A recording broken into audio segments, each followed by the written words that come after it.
We're about to end with a bang here on Undisputed. Would you believe that Bill Belichick has been nominated for a Sports Emmy in the category Outstanding Sports Personality, Studio Analyst? And this, of course, was for his work on the NFL Network's NFL 100 All-Time Team panel last fall. Shannon Sharp, you surprised by this? Yeah, there's some bull jive, because I ain't getting nominated. But anyway, no, Skip, I'm not surprised. Because look, Skip, he knows football. Skip, he's coached some of the greatest. He was the defensive coordinator for Lawrence Taylor. He coached in the same division as Reggie White. He's coached Tom Brady. He's coached against Peyton Manning, Joe Montana. He's coached against some of the all-time great players. So he knows it. You put him in an environment where he can do what he loves to do. And what is that, Skip? Talk, analyze football. It's a no-brainer. He's as good as it gets. He's probably the foremost authority now. When you want to talk to a coach about a said player, who do they go to? There's not an accident that he was the coach that was on television talking about these centennial players. So no, Skip, I'm not surprised in the least. Okay, but wait a second. This says Outstanding Sports Personality. When have we ever put personality and Belichick in the same sentence? No. Well, I will when I talk to people who know Bill off the field, because they say off the field, yes, he can be a barrel of laughs. He can be charismatic. He can be highly personable, I should say. Yes. He can be fun to be around. Now, again, Tom Brady never saw a whole lot of that because, again, Belichick just stonewalled him just the way he stonewalls us in the media. And the only reason this is offensive to me, Shannon, is because I've been a member of the media these many years, and I wish that Belichick would give us a little more of himself day to day in his press conferences, because he is in the entertainment business. And we do see him in the documentaries, The Two Bills with Bill Parcells, or the Tuck Rule documentary, both of them great. And he really comes alive. Well, Bruce Arians came alive yesterday when he talked about no AB. And Andy Reid always comes alive in press conferences. And guess what? Andy did it his way and just won the Super Bowl. So I wish Bill could thaw out a little bit and give us a little bit of that personality from day to day and week to week. Your thoughts? Skip, I haven't spent a whole lot of time around Coach Belichick, but I did happen to go to the Pro Bowl one year, and he was the coach. And to be around him at the bar and listen at him talk football, he knows football in and out. And he is a great personality. He will open up, but he chooses to stay more buttoned up, standoffish, because that helps him do a better job at what he does. That's coaching. Unfortunately, that's all the time we have today, and I had so much more to say. Remember, we're back on Monday, 10 to noon Eastern time on Fox Sports 1. Please stay tuned for The Herd, and please stay safe, and above all, please stay home.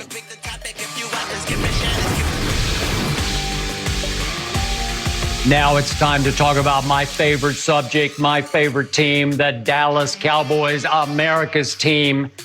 Not been much great to talk about, much fun to talk about this offseason, but all of a sudden I'm seeing a ray of light, because now we have rampant reports out of Dallas-Fort Worth and nationally that Jerry Jones has gone back to the bargaining table with Dak and his agent and finally made the offer, the best offer so far, the offer that makes Dak the highest paid player in the National Football League.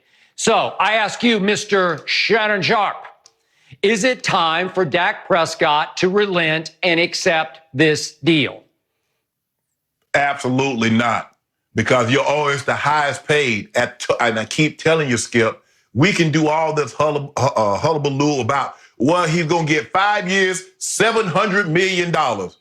But only 20 of it fully guaranteed. Dak Prescott says, when you come to me with something that's fully guaranteed, I need to know, Skip, if the sun does not come up tomorrow, if the moon does not shine again for the next 4 years, if it rains, it sleets, it snows, I need to know I'm getting my money. Now, Todd Gurley was the highest paid player at one point in time. Skip, how'd that work out for him? With 3 years left on his deal, can you tell the people that's just trying to catch up on free agency, what did the Rams do? Oh, they cut it. Leonard Floyd was 2 hours and 33 minutes away from getting 13.2 fully guaranteed. But you know what happened? What they do is they're like, oh, he's the highest paid, but you're going to get $25 million in 2022, 3 days after the league year starts. Oh, no, no, no, no. You're going to get $50 million injury protection. Oh, no, no, no.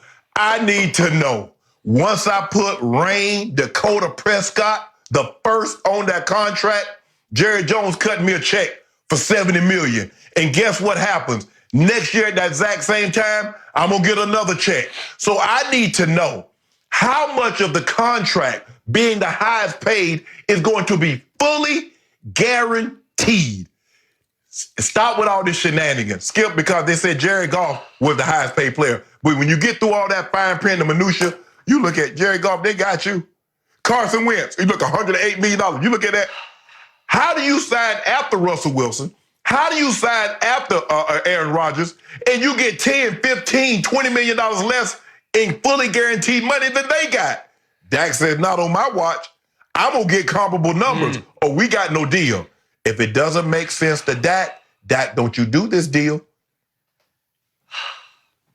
So this is starting to irk me. It's starting to steam me. It's starting to derail me because I've heard enough about all of the above. Talking about shenanigans, there's shenanigans going on from Dak's side also. And I love Dak, and I have defended and supported him in ways nobody on this planet has. That was during the football season. But right here, right now, I think he's starting to look bad. And you're right. I don't know exactly how much of this offer is guaranteed. I don't know exactly how much is the average annual salary. I'm going to assume that the average annual is somewhere in that 33, 34 area. I know Russell Wilson is the top at 35, like 35-ish, and then Ben, 35, and Aaron Rodgers, they're up in there. Goff's right up in there. But I'm going to answer the question you first asked me about Todd Gurley or even Jared Goff. How did they feel when they were the highest paid? Well, they felt great because they did get a big chunk of their money guaranteed. And I think Todd Gurley's doing just fine, even though he just got cut, because he got a big chunk of it up front. So Dak's going to get a big chunk of this guaranteed. And my problem is, I've been told that his agent is overreaching, that he's overplaying his hand. And I feel like this is the breaking point of this stalemate, because now it's clear to me that Jerry and Stephen Jones are leaking the fact that they have put an offer on the table that in total, the total package would make Dak right here, right now, the highest paid player in the National Football League. Well, remember, I believe I've said all along that they're shooting for what will be beyond Patrick Mahomes' money, and Mahomes could get his deal done in the next, sort of 6 months or so. So the point is, are you better than Patrick Mahomes? No, you're not. Are you even better than Deshaun Watson? We're going to talk about Deshaun here in a few minutes on the show. No, I don't think Dak is better than Deshaun. No, I've said that from the start. I love Deshaun.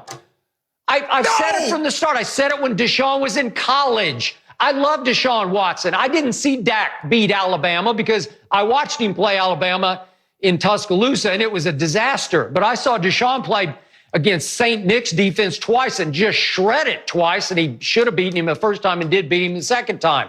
Deshaun's a little better than Dak. And when they played 2 years ago, as you recall, Deshaun finally beat him in overtime. Neither one of them played great, but the point was, I'll take Deshaun that much, just that much, over Dak Prescott. But I still think Dak Prescott is a top 10 quarterback. I love him. I think if you can build around him, Brady-esque, if you can build a team where he does have quality on defense and quality around him on offense, yeah, he could win Super Bowls, plural. But again, if all of a sudden you want beyond Mahomes' money, you're going to wreck the salary cap. And I don't want to see it because he can't live up to it. And again, I can't defend him right now because Shannon, he was 8-8 last year. He's 1-2 in the postseason. I can't change that. So in the end, you're driving me crazy on this. I'm going to be honest. I'm just going to blurt this out because you've been such a hypocrite. It's so transparently hypocritical what you keep trying to do to me because obviously you hate the Dallas Cowboys. So you want one of two things to happen.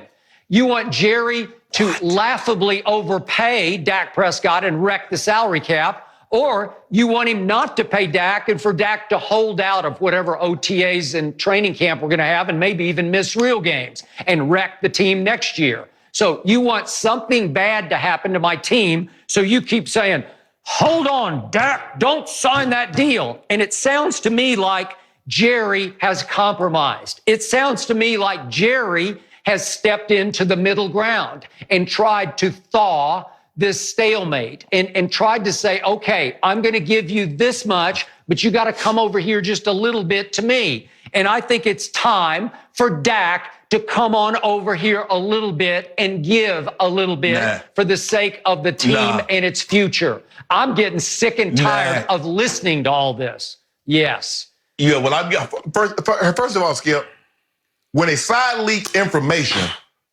what did they hope to curry by leaking this information? Curry public sentiment. Dak Prescott hasn't leaked any information. Dak Prescott's side has been mum because I'm not negotiating this contract in the public. It's always Jerry. I'm going to make him the highest paid. Let me ask you a question, Skip Bayless. Of Ryan Tannehill, Kirk Cousins, and Dak Prescott, which of those three guys do you think is the best quarterback of those three?